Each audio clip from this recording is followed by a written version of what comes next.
The judiciary as a third arm of government responsible for delivering justice. But when their work stalls, the wheels of justice are halted for everyone. Senator Natasha Akpoti-Uduaghan's arraignment, scheduled for this Wednesday, 3rd of June in Abuja, was stalled due to an ongoing strike by judiciary workers nationwide. Senator Akpoti-Uduaghan was scheduled to appear before the Federal High Court in Abuja over her defamatory statement against the Senate President Godswill Akpabio and former Governor of Kogi State Yahaya Bello. The Judiciary Staff Union of Nigeria, JUSUN, commenced a strike to request better wages and working conditions for its members. I mean, Mayor, the judiciary workers, stalled the arraignment of suspended senators. What will you consider as the implication, It's very unfortunate that the judicial workers went on strike. Even though it's been called off. Yeah, even though it's been called off. It's that they went on strike in the first place. It was unfortunate. Unfortunately, because I had wanted to see certain things play out in court. Because he who alleges must prove. Must prove, true. And it is not enough for us to put sentiments and somebody because she's a senator and a woman will now say that, oh, this person, the Senate President and the former governor of Kogi State wanted to kill me and all that. That is a very strong allegation. It's very strong. And it is important for her to be able to show the court the evidence that these people wanted to kill her. The evidence she says it is important for us to be able to do things like that, because we also had a problem when she accused the Senate President of sexual harassment. Till now, we have not seen any evidence to that effect. People cannot just make allegations. Sure. That's why I say it's unfortunate, because it was an opportunity for her to be able to prove her case in court. And then all of us will be able to see, based on the evidence, at least to know whether she's saying the truth or not. But unfortunately, there was this strike that stalled it. And you know how our judiciary works. They are now, it will take another length of time for us to reschedule and all that. But eventually we'll get there. The wheel of justice. Yes, the rubber very slowly. But it will get there one day. So I know that eventually the strike has been called off. Yes. So eventually they will reschedule it, and then we will be able to. She will have a day in court. Yes. And then we can really know whether some people, some top public officials conspire to kill a senator of the Federal Republic. It's important for us to know the truth. Exactly.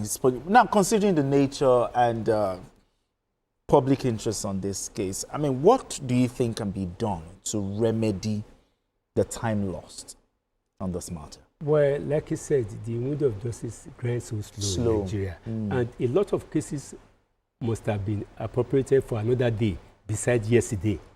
So for them to schedule or reschedule again, it has to be something. Look, I've always had the impression, like he said, that he who made an allegation must be given an opportunity to prove. Because in law, you have to prove beyond all shadow of doubt. Reasonable doubt. And in Nigeria today, people have to learn to do something. The mere fact that you have opportunity to speak, you have a mouthpiece through the media to speak, does not necessarily mean that you just sit in the corners of your room and you make fabricate allegations against anybody. The mere fact that you have, not everybody has the opportunity, but because you are a public person, that is the more reason why you must be cautious in the allegations you are making. Because if you cannot prove that allegation, you are not only abusing your office, you are dragging that particular office down, and you are also dragging the office that you are accusing down. So I think with the passage of time, like you said, we will get over it. But it is something that we must not allow to die. That woman, the senator, must come out to prove allegations, both allegations of sexual harassment and allegations of assassination, because they are grievous things. People must learn not to just open their mouth because they have access to public information or public media to accuse somebody of doing something. I mean, the judiciary, the strike by the judiciary, has brought to the fore the issue of the welfare of judiciary workers. I mean, I've not heard that the executive have gone on strike before, but it's not news. But why are we still at this point when it comes to the issue of judicial reform? It is because the judicial arm of government, which is an arm of government, is not properly funded. I think they have their own. I think they are on first line charge now. No. Yes, I think they are. President did in yes, Lagos, I think they are on first line. I think they are on first line charge now.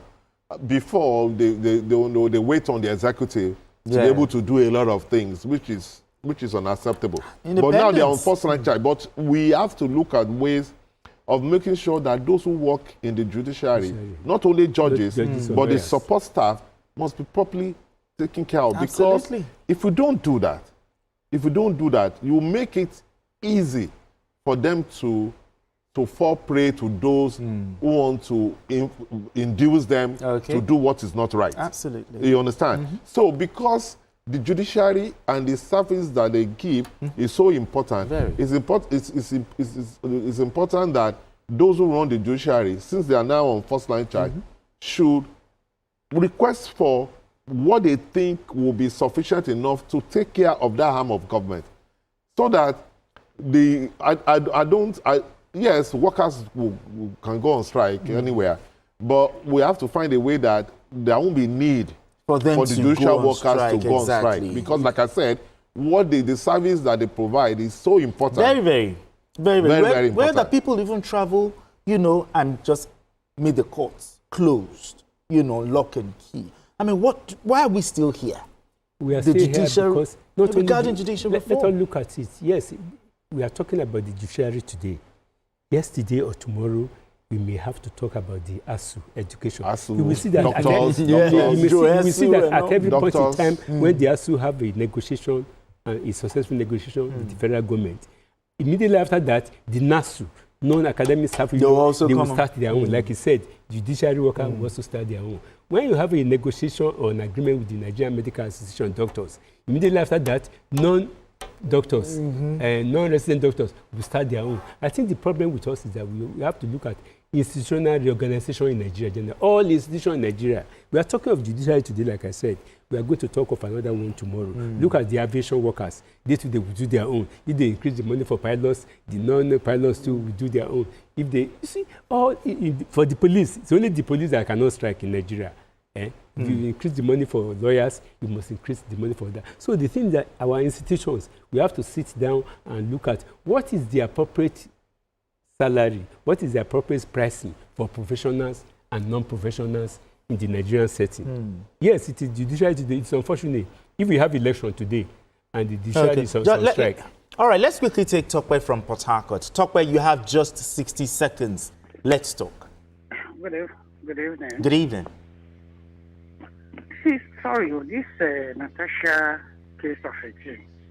I'm sorry to ask this question to be funny.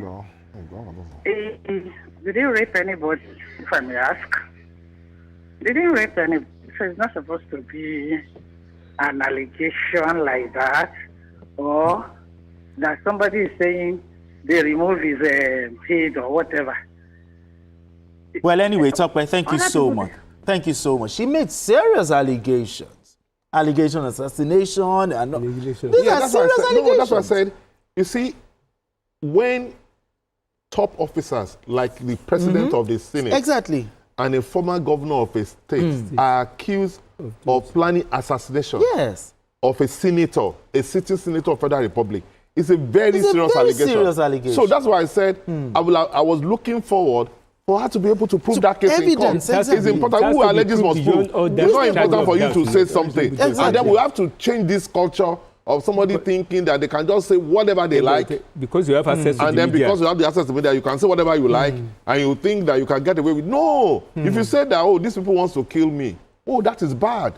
Then the government has said, okay, come and prove to us that these people wanted to kill you. So I'm looking forward to her. She will have, one day she will have a day. All right, gentlemen. Let her prove to us that truly these people wanted to kill her. Exactly. But anyway, it's a fine place for us to leave it. Tunde Abaton, thank you so much. Appreciate you for coming to the show.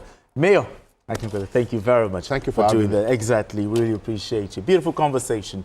And that's all on Journalist Hangout today. Yes, you can watch the repeat broadcast of this episode tonight at 11. Join us on Sunday from 1:30 to 3:30 p.m. for Journalist Hangout on Sunday. We are on YouTube at youtube.com/TVC News Nigeria. I am Benga Oreshegun. Bye for now, and God bless Nigeria.